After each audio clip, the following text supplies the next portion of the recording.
Hey guys, it's Tegan. I know this is two videos in one day, which is something that, as I mentioned in a earlier video, that I don't really like to do. I feel like I'm spamming.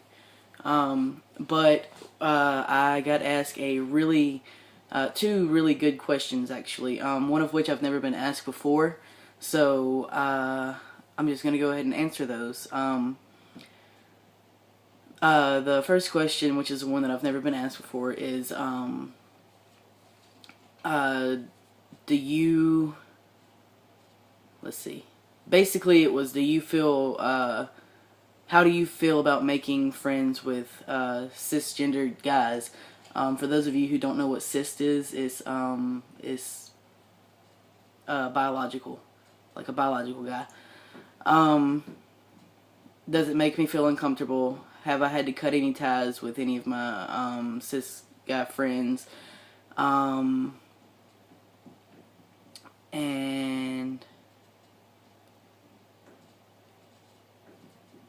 I think there was another part to it, but I can't exactly remember it. Maybe I'll answer it without knowing. I actually, no, I have not had to cut any ties with any of my friends because they knew me before. They know what's going on, and they just kind of deal with it. A lot of them are accepting, but yeah, actually, and this is a fun fact. Before I started my transition, all of my friends were guys. Now that I've started my transition, I have like 2 or 3 guy friends. It's a comfort thing, I guess. No, I haven't had to cut any ties. But I do get really uncomfortable if I'm around a group of biological guys because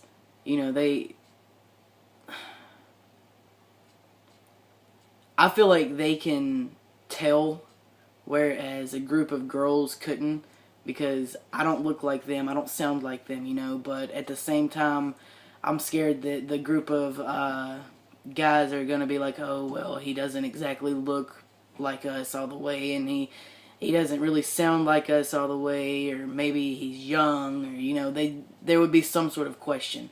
That's probably my dysphoria, and they probably don't think that, but it's just what goes through my head. So I do try to avoid conversation with cisgender guys.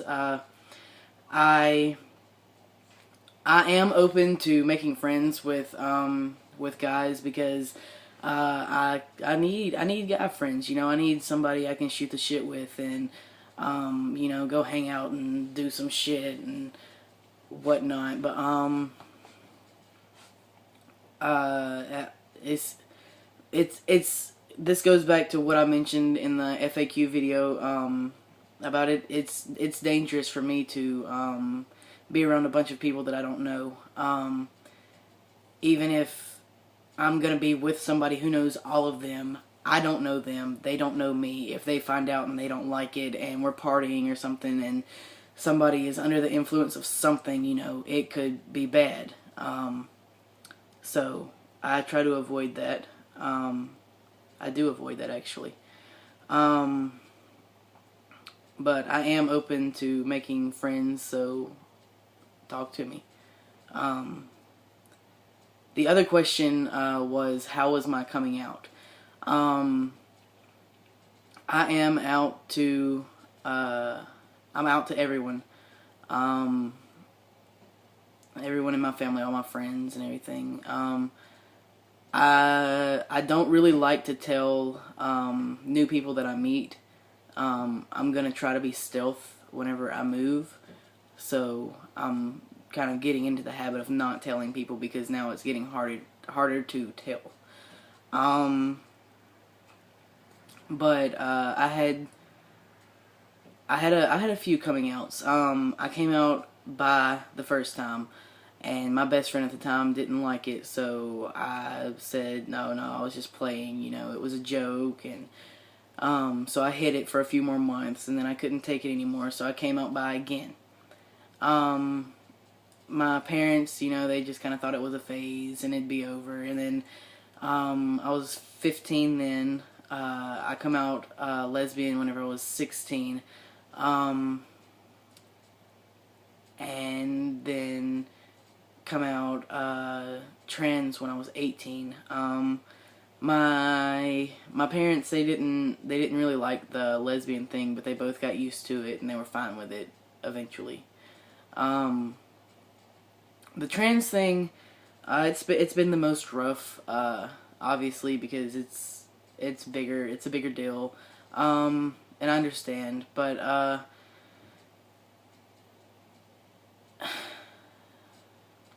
it's let's see, neither one of my parents like it, which is understandable. I wish they would at least accept it.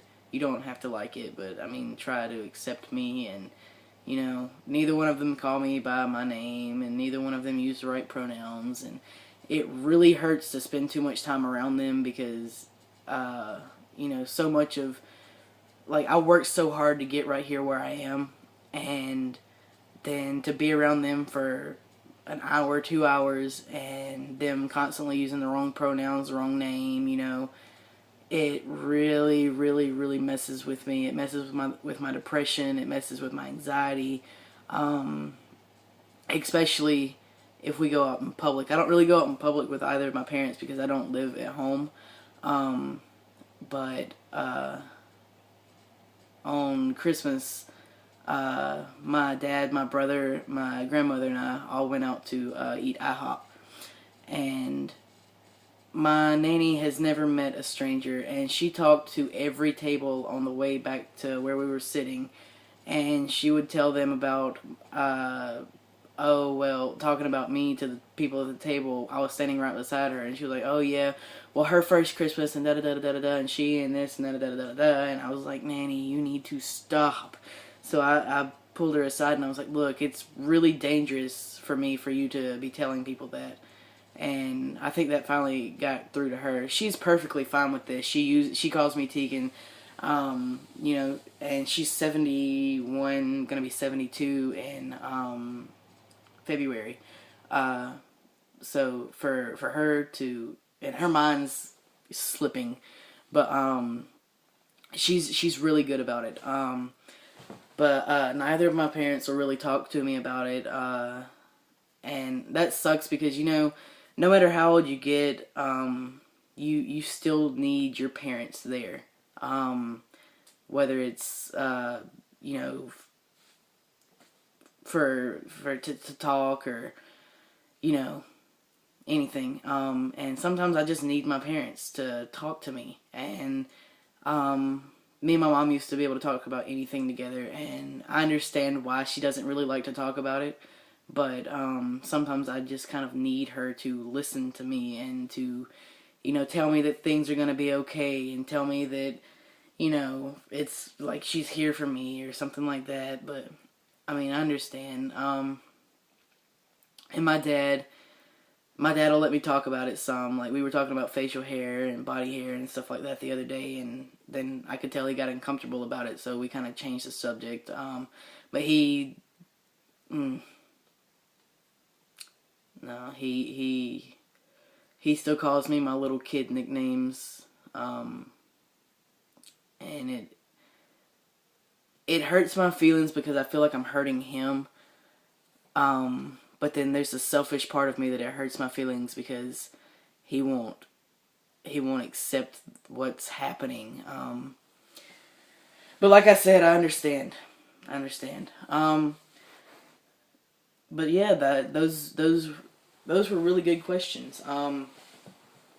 So thank you for reaching out and asking. If you guys like the video, like, comment, subscribe. Tell me, give me other ideas for other videos. If it's more questions, I'll be more than happy to answer more questions. If it's topics that you want to talk about, a lot of my friends are in school, and I've got like 3 friends in a psychology class. If something comes up and you want to ask me something about anything, ask me, and I'm more than happy to answer your questions. Thank you for watching, and you guys have a great night.